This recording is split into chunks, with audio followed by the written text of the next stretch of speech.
cannot understand European venture dynamics without understanding how public capital actually works. Michiel Scheffer, president of the European Innovation Council Board, sits at that intersection, where public funding, venture capital, and industrial scale meet. In this fireside, we'll focus on execution, how the EIC works with VCs, corporates, and institutions to turn deep tech into European scale. Please welcome Michiel Scheffer in conversation with myself, Andreas Monkholm, co-founder of EUVC. Michiel, let's just make it clear to everyone. Talk a bit about what you've done with the EIC, how many companies you've helped fund from the early get-go, the focus on deep tech, the momentum that has gotten started, all because, honestly, of the EIC. Well, the EIC itself is a startup. Well, we started only 6 years ago. But in 6 years, we had a difficult start, to be frank, like the ERC 20 years ago. But we have funded by now 742 companies, so it's a big size. We have about 115 trusted investors, so regular investors that co-invest with us. With a multiplier for each euro public money we put in, we get 3.5, well, we don't. Our 742 companies get 3.5 times private capital. So we also, let's say, helping the private market to deepen, to grow. And that has led, as most recently, it was also announced in Davos last week, the next step is also to develop a scale-up fund. So where basically pension funds can co-invest with us in, let's say, the more, let's say, Series BC scaling up startup companies. I got to ask you this question. Why do we need a public actor to act both, of course, at the early stage? I think most people can understand that. But why at the growth stage? Why can we not solve this with private capital? Well, there are different reasons for it. One is an often argument like a market failure. The private market has not done it. That's one argument. The second one is we are in an age of transition. We are moving from a set of technologies to another set of technologies, so the risks are substantially higher, and a public intervention helps to speed up the transition. It's not novel. I always tell people my grandfather in 1948 got Marshall aid, and that enabled his factory to move from 1920s technology to 1950s technology. So there's a history of doing that, and also what is important, that public funders have patience. My grandfather paid the loans back 17 years later. And we also in for long term. There are some people that use the analogy of the way that we fund early stage venture in Europe with public money and grant systems and many different schemes as a bit of a race car that's driving in sand. With that, they mean we use a lot of money, a lot of resources, but unfortunately, it does not move as quick as we would want it to. Can you comment on that critique? Can you say whether you think it's fair? And can you say, how can we overcome it? Well, the analogy of the car in the sand is a tough one. I would remember everyone that Draghi made a report a year and a half ago, and he said we need 800 billion euros a year for all those transitions. We supply 10. So 1/80th of what is needed. So I don't think the perversion of market disruption by us is tremendously high. What I see, and it's an important element for us, is that we are able to bring in private capital joining us. While we do have a good track record with the 1 to 3 ratio of funding to EIC-backed companies, there's another ratio that might be less nice.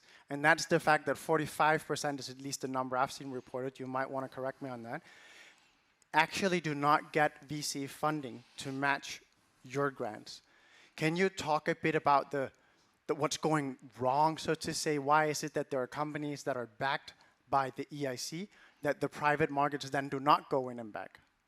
Well, just to reverse your figure, 55% of companies do get relatively easily funding. And also another dramatic one, 10% or 15% of our companies do not get funding at all. Not private, and then also not ours. There are two reasons for it. One is that we still have a lot of European countries, not in the Northwest, but we still have a lot of European countries without a properly functioning VC system. Romania was mentioned, Portugal's also difficult, Greece is difficult, Slovenia is difficult. And so these are countries much less when we talk about verticals. yeah, Because it's one thing that, because we can all, I think, agree that the SaaS market in Portugal is quite well developed. yeah. But when you're looking to deep tech, It's tougher. it's a different situation. Yeah. So one reason is geographically. The second one is that let's say the companies have to learn how to deal with VCs. So they have also to be selective, to go to the right ones. So often it takes long because they start in a wrong way. So we also train them to do the right ones. And also because the European market is fragmented, the syndication process takes quite long. That's also why we have created this trusted investor network to make, let's say, faster connections. And maybe that's also an important term. You're also the symbol of that. We need to build a European ecosystem for startups, of financiers, of corporates that want to work with them. So that's, let's say, geographically more challenging than doing that within Göteborg or within the east of the Netherlands.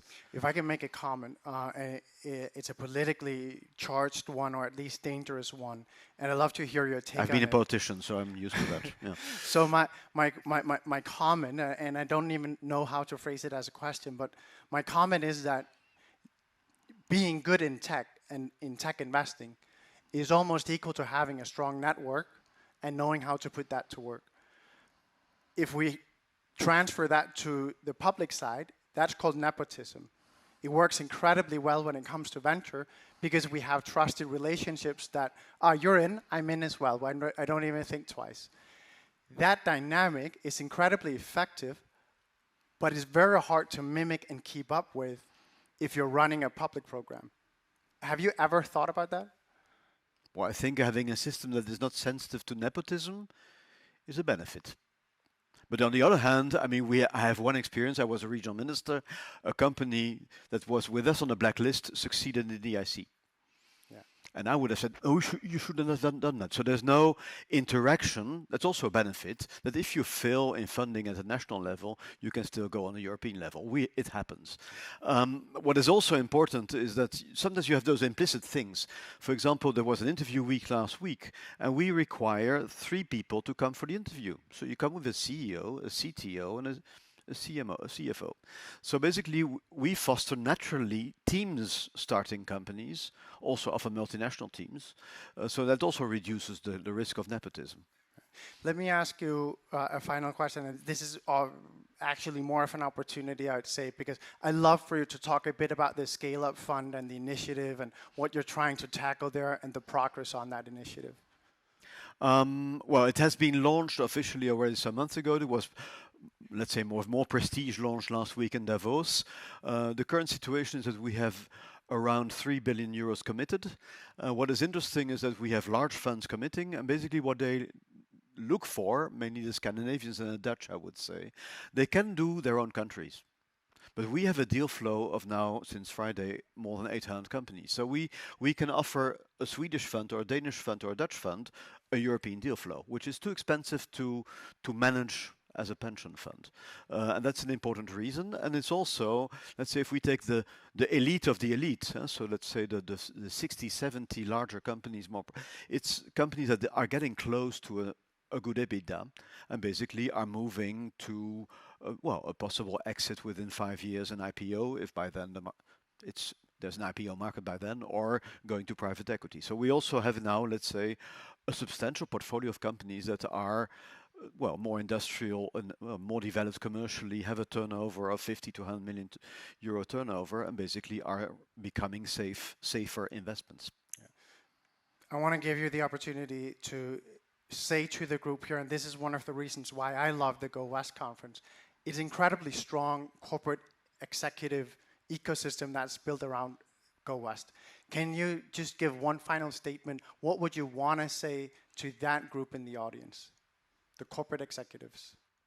What's important that besides, let's say, the funding part, we need our startups to be able to align with larger corporations as clients, sometimes as investors, but mainly as clients, or sometimes as industrial partners to industrialize. So it's important to have those connections. We do that with so-called corporate days, but we are looking for more courage on behalf of corporates. And also, I had a wonderful visit yesterday to one of the companies here in Göteborg. It also requires of companies to be prepared to work with startups, to have a structure of doing that, to organize alignment of the top, the innovation part, and the business units. And also one of the initiatives we have announced is we are going to create a European corporate network of all the companies. We have about 90 now that have worked with our program.